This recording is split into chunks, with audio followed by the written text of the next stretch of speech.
নমস্কার, সবাইকে অনেক অনেক স্বাগত জানাচ্ছি আজকের দিনের প্রথম অনুষ্ঠানে। আজকে যে বিষয়টা নিয়ে আলোচনা করব সেটি হলো সিংহ রাশির রাশিফল। সিংহ রাশির জন্য আগামী জুলাই মাসটি কেমন হতে যাচ্ছে সেই নিয়ে আজকে আলোচনা করব। আলোচনার শুরুতে কয়েকটা বিশেষ পয়েন্ট বলে দিতে চাই যে এই মাসে কয়েকটি গুরুত্বপূর্ণ গ্রহের ট্রানজিট আছে এবং সেই অনুসারে কি ফল দিতে যাচ্ছে সেই ট্রানজিটের ভিডিওগুলো আমার চ্যানেলে আপনারা পেয়ে যাবেন নিয়মিত আপডেট।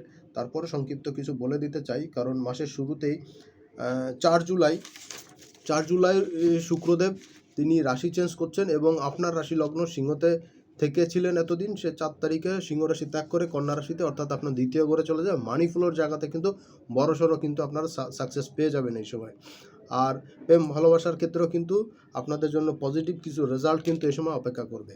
2 নম্বর হলো সূর্যদেব, তিনি 16 জুলাই কর্কট রাশিতে গমন করবে আপনার রাশির দ্বাদশে এবং সেইখানে 16 তারিখে আগ পর্যন্ত সে মিথুন রাশিতে থাকছে এবং 16 তারিখে কর্কটে গমন করবে। তারপরে আপনার দ্বাদশে থাকবে কর্কটে এবং সেই সময় কিন্তু আপনার খরচাপাতি একটু বৃদ্ধি করতে পারে এবং শারীরিকভাবে কিছু প্রতিবন্ধকতা তৈরি করতে পারে। বুধের গোচর বলার আগে বলে দিতে চাই শনিদেবের গোচর। শনিদেব মীন রাশিতে আগামী 27 জুলাই বকরি হচ্ছে। বকরি ভিডিও থাকবে চ্যানেলে, অবশ্যই দেখবেন এবং প্রচুর পরিমাণে আপনাদের প্রয়োজন হবে শেয়ারিং করবেন, এটা খুবই গুরুত্বপূর্ণ হবে। মীন রাশিতে বৃহস্পতি আগামী 1 জুলাই বৃহস্পতি কর্কট রাশিতে গমন করেছে এবং গমন করার পরে 30 অক্টোবর পর্যন্ত বৃহস্পতিদেব এই কর্কটেই থাকছে। সো সিংহ রাশির ক্ষেত্রে দ্বাদশে অবস্থান করে থাকবে বৃহস্পতি পুরো সময়টাই। এরপরে বৃহস্পতি বক্রিয় যাবে, বৃহস্পতি পরের রাশি অর্থাৎ আপনার রাশি সিংহ রাশিতে চলে যাবে অতিচার গতিতে। বৃহস্পতির একাদশে আপনার আয়ভাবে দ্বাদশভাবে থাকবে এবং আপনার ব্যয়টা কিছুটা কিন্তু নিয়ন্ত্রণ করবে এবং আর্থিক ক্ষেত্রে কিন্তু কিছু সাকসেস আপনাকে দিবে সেভিংসের ক্ষেত্রে। আর মঙ্গল গত 20 জুন সে বৃষ রাশিতে গোচর করে আছে, বৃষ রাশিতে গোচর করে আছে এবং এরপরে সে মিথুনে গোচর করবে। আর সেটা হলো 2রা অগস্ট। সেই পর্যন্ত আপনাকে কি ফল দিতে যাচ্ছে বৃষ রাশিতে আপনার রাশি লগ্নের ক্ষেত্রে মঙ্গলের এই গোচরটা হচ্ছে কিন্তু নবমে। এই নবমে ভাগ্যস্থানে গোচর, সে কিন্তু আপনাকে বিভিন্নভাবে আর্থিক সমৃদ্ধি প্রদান করবে, আর্থিক ক্ষেত্রে ডেভেলপমেন্টের জায়গা তৈরি করবে এবং জায়গা জমি সংক্রান্ত, ল্যান্ড সংক্রান্ত বিষয়, গাড়ি ক্রয় সংক্রান্ত বিষয় কিন্তু মোটা দাগে সাকসেস আপনারা এই সময় পেয়ে যাবেন। এইটা মঙ্গলের গোচর এবং কিছুটা সাবধান সতর্ক থাকারও ওই সময় দরকার থাকবে, কারণ এই সময় ছোটোখাটো চোট আঘাত লাগা, অ্যাক্সিডেন্টের যোগ এটা কিন্তু তৈরি হয়ে যাবে। আলোচনা করব বুধের গোচর। বুধ 30 জুন কর্কট রাশিতে বক্রি অবস্থায় গোচর করেছে এবং এরপরে সে 30 জুন বক্রি হচ্ছে কর্কট রাশিতে। এরপরে মাসের শুরুতে 8 জুলাই সে মিথুন রাশিতে বক্রি অবস্থায় পিছন দিকে গমন করছে অর্থাৎ পশ্চাৎ গমন হচ্ছে। এরপরে সে 23 জুলাই মিথুন রাশিতে মার্গী হচ্ছে, ডিরেক্ট হচ্ছে এবং তারপরে পরের মাসে অর্থাৎ আগস্টের 6 তারিখে কর্কট রাশিতে সে প্রত্যাগমন করবে, পুনরায় আগমন। এই যে লম্বা সময় ধরে বুধের বক্রগতি মার্গী গতি চলবে এবং এইটা কর্কট এবং মিথুন রাশিতে দিয়ে উপর দিয়ে চলবে আপনার একাদশ এবং দশম ঘর দিয়ে। সো আপনাকে কিন্তু এই সময় বুদ্ধিপূর্বক একটু সাবধান সতর্ক থাকতে হবে, বিশেষ করে 8 জুলাই থেকে 23 জুলাই পর্যন্ত। এই সময় কিন্তু সিদ্ধান্ত, টাকা পয়সার লেনদেনের বিষয় নিলে কিন্তু একটু বুঝে শুনে নিতে হবে, আদারওয়াইজ কিন্তু আপনারা বিভিন্ন রকম ফন্দি ফাপড়ে পড়ে কিন্তু ভুল জায়গাতে ইনভেস্ট করে লসের মধ্যে পড়তে হতে পারে।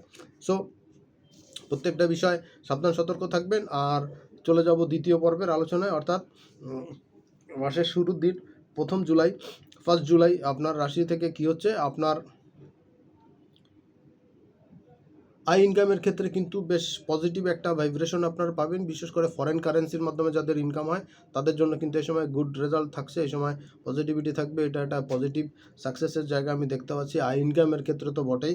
এবং 2 তারিখ এবং 3 তারিখ এই সময় আপনার পজিটিভিটি বৃদ্ধি পাবে এবং এই সময় আপনার না হওয়া কাজগুলো আগের দিনের বা এতদিন কিছুদিন ধরে কাজগুলো করছিলেন কিন্তু রেজাল্ট হচ্ছিল না, সেই জায়গাতে কিন্তু মোটা দাগে একটা সাকসেস পাবেন 2 তারিখ 3 তারিখ। এবং এই ক্ষেত্রে আরেকটা জিনিস বলা দরকার, বুধ কিন্তু আপনার দ্বাদশে বক্রি অবস্থায় থাকবে। সো বুদ্ধিপূর্বক চলবেন এবং কথাবার্তা বলার ক্ষেত্রে একটু সাবধান সতর্ক থাকবেন, আদারওয়াইজ কিন্তু আপনাকে বিভিন্ন রকমভাবে সমস্যায় প্রতিবন্ধকতার মধ্যে পড়তে হতে পারে। বিশেষ করে পুরনো কোনো সমস্যা, পুরনো কোনো কাজ অনেক দিন আগেই করা হয়ে গেছিলো, সেই কাজগুলো কিন্তু সামনে আসতে পারে এবং আপনি কিন্তু সমস্যার মধ্যে পড়তে পারেন। 4 তারিখ এবং 5 তারিখ এই সময় আয় উন্নতি যথেষ্ট ভালোভাবে বৃদ্ধি পাবে। বিশেষ করে যারা সেলস মার্কেটিংয়ের কাজ করেন, যারা স্বপেশায় আছেন, পেশাজীবী মানুষ, ডাক্তার, ইঞ্জিনিয়ার, জ্যোতিষী যারা আছেন, তাদের জন্য কিন্তু এই সময়টা মোটা দাগে একটা সাকসেসের জায়গা আমি দেখতে পাচ্ছি। আর্থিক উন্নতি কিন্তু বেশ ভালো রকমই এই সময় প্রোগ্রেস আসবে। তো সময়টা কিন্তু আপনার জন্য যথেষ্ট উপভোগ্য হবে। 6, 7, 8 এই 3 দিন কিন্তু কর্মের উন্নতি প্রসার থাকবে। বিশেষ করে ফাটকা ইনকামের জায়গা, ধার, লোন বাকি পরিশোধ করা এবং আপনি যে সমস্ত জায়গায় পাওনা গন্ডা আছেন সেটাও কিন্তু এই সময় আপনি পেয়ে যাবেন। মোটা দাগে এই সময়টা কিন্তু আপনার অর্থনৈতিক ইনকামের জন্য, সমৃদ্ধির জন্য কিন্তু যথেষ্ট ভালো সময় হিসাবে কিন্তু আমি দেখতে পাচ্ছি। বিশেষ করে ব্যাংক ব্যালেন্স বাড়ার জন্য কিন্তু খুব ভালো থাকবে। 9 তারিখ এবং 10 তারিখ 9 তারিখ এবং 10 তারিখ এই সময় কিন্তু আপনাকে 2টা জিনিস সাবধান থাকতে হবে। বিভিন্ন গুরুজন বা আধ্যাত্মিক গুরু সান্নিধ্য এই সময় লাভ করতে পারেন। তাদের সঙ্গে কিন্তু যে ধরনের আচরণ করা দরকার সেইগুলো করে থাকবেন এবং এর বাইরে কিন্তু আপনাদের তার পূর্ণ আশীর্বাদ এবং তার সহযোগিতা আপনি লাভ করবেন। যারা রাজনীতির সঙ্গে যুক্ত আছেন বা বিভিন্ন রকম সামাজিক কাজের সঙ্গে যুক্ত আছেন তাদের জন্য এই সময় কিন্তু লাইমলাইটে আসা, প্রচারণায় আসা বা কাঙ্ক্ষিত ব্যক্তি প্রতিষ্ঠানের সঙ্গে যোগাযোগ, কমিউনিকেশন এটা কিন্তু আপনার জন্য এই সময় খুব ভালো হবে। 11 তারিখ এবং 12 তারিখ 11 তারিখ এবং 12 তারিখে যেটা হচ্ছে পারিবারিক কোনো অনুষ্ঠানে যোগদান করা বা আপনার পরিবারে, আপনার বাসাতে কোনো মাঙ্গলিক অনুষ্ঠান এই সময় হতে পারে। এই সময় কিন্তু আর্থিক সমৃদ্ধি আসবে। অর্থনীতির ক্ষেত্রে কিন্তু এই সময় গুরুতর কিছু সাকসেস আপনারা পেয়ে যাবেন। কর্ম সংক্রান্ত যারা খুঁজছেন, কাজের নতুন কাজের অপরচুনিটি, নতুন কাজের সুযোগ কিন্তু এই সময় আপনারা পেতে পারেন। সময়টা কাজে লাগাতে পারলে সব দিক থেকে কিন্তু আপনাদের জন্য বেনিফিটের জায়গা আমি দেখতে পাচ্ছি। 13 তারিখ এবং 14 তারিখ 13 এবং 14 এই 2টা দিন কিন্তু আপনাদের ফরেন কারেন্সির মাধ্যমে যাদের ইনকাম হয়, বিদেশ থেকে যাদের ইনকাম হয় বা বিভিন্ন ট্যুর ট্রাভেলের কাজের সঙ্গে যুক্ত, বিভিন্ন রকমভাবে যারা বিদেশ সংক্রান্ত বা এক্সপোর্ট ইম্পোর্টের বিজনেসের সঙ্গে যুক্ত, তাদের জন্য কিন্তু এই সময়টা যথেষ্ট ভালো থাকবে। সন্তানের ক্যারিয়ার, সন্তান সংক্রান্ত কোনো গুড রেজাল্ট এই সময় পেতে পারেন। আপনার ক্যারিয়ার এবং আপনার সন্তানের ক্যারিয়ার কিন্তু এই সময় বেশ ভালো রকম ডেভেলপমেন্ট হবে। সময়টা কাজে লাগাতে পারলে সব দিক থেকেই কিন্তু একটা বেনিফিটের জায়গা আপনারা পেয়ে যাবেন। 15 এবং 16 তারিখ 15 এবং 16 তারিখে অর্থনীতির ক্ষেত্রে একটা চাঙ্গা ভাব বিরাজ করবে। এই সময় আয় ইনকাম কিন্তু যথেষ্ট ভালো থাকবে এবং ব্যয়টাও কিন্তু সেই অনুসারে বৃদ্ধি পাবে। সময়টা কাজে লাগাতে পারলে কিন্তু আমি বলবো আপনার জন্য একটা পারফেক্ট টাইম এ সময় থাকছে। 17 এবং 18 তারিখ এই সময় আয় ইনকামের জায়গা যথেষ্ট ভালো থাকবে। অর্থনৈতিক জায়গায়, কর্মের জায়গাতে যথেষ্ট প্রচারণা থাকবে। লাইমলাইটে আসবেন, সামাজিক মর্যাদা, স্ট্যাটাস বৃদ্ধি পাবেন। রাজনীতির সঙ্গে যারা যুক্ত, বিভিন্ন প্রতিষ্ঠানের সর্বোচ্চ পদে যারা আসীন আছেন তাদের জন্য কিন্তু মার্ভেলাস টাইম থাকবে। 19 এবং 20 তারিখ এই সময় উন্নতি অবনতি দুইটাই কিন্তু দেখতে পাবেন। বিশেষ করে আর্থিক ক্ষেত্রে কিছু খরচা হতে পারে যেটা আপনার জন্য কম গুরুত্বপূর্ণ বা ওই সময় অপ্রয়োজনীয় সেই ধরনের বিষয় যেমন থাকবে, তেমনি সেভিংসের জায়গা কিন্তু আপনার একটু বেটার হতে পারে। যদি আপনি সচেষ্ট হন, আপনার পুরনো পাওনাগন্ডা যেটা ছিল সেটা আদায় করতে পারবেন। ফাটকা ইনকাম, লটারি বা অনেক পুরনো ধার দেনা সেটা পরিশোধ করারও কিন্তু কিছু পাবেন, ডিসকাউন্টও কিন্তু পাবেন। 21 এবং 23 21, 22, 23 এই 3 দিন কিন্তু আপনাকে অনেক বেশি ভ্রমণ করতে হতে পারে, অনেক বেশি দৌড়ঝাঁপ করতে হতে পারে। কমিউনিকেশনের জন্য, যোগাযোগের জন্য কিন্তু আপনার গুরুত্ব এবং আপনার সময়ের গুরুত্বটা কিন্তু খুব কাজে লাগবে এই সময়। বুঝতে পারলে আর্থিক ক্ষেত্রে কিন্তু যথেষ্ট সম্ভাবনাময় কিছু ক্ষেত্র তৈরি হতে পারে। কাজে লাগাতে পারলে ফিউচারের জন্য খুব ভালো হবে। 24 এবং 25 তারিখ এই সময় আর্থিক উন্নতির জায়গাতে কিছুটা বেগ পেতে হবে। এই সময় আপনাকে পূর্ণ মর্যাদায় বা পূর্ণভাবে আপনি সহযোগিতা হয়তো পাবেন না, কিন্তু পরিবারের থেকে, মায়ের তরফ থেকে পূর্ণ সাহায্য সহযোগিতা পাবেন। তাদের পরামর্শ কিন্তু আপনার জন্য খুব কাজের হবে। 26 এবং 27 তারিখে 26 এবং 27, 28 এই 3 দিন অর্থনীতির ক্ষেত্রে বেশ গুরুত্বপূর্ণ ভূমিকা পালন করবে। এখনকার সিদ্ধান্তগুলো ফিউচারের জন্য, অর্থাৎ ভবিষ্যতে আপনি যে কাজগুলো করতে চাইবেন সেই কাজের জন্য যে পয়সার দরকার হবে বা ফাইন্যান্সিয়াল গ্রোথ আসবে, সেই গ্রোথটা আপনি এখনকার সিদ্ধান্তের উপরে ডিপেন্ড করে কিন্তু যথেষ্ট ভালোভাবে নিতে সক্ষম হবেন। আর্থিক আয় উন্নতি, আর্থিক উন্নতি, কর্মসংস্থান এইগুলো কিন্তু যথেষ্ট ভালো হবে।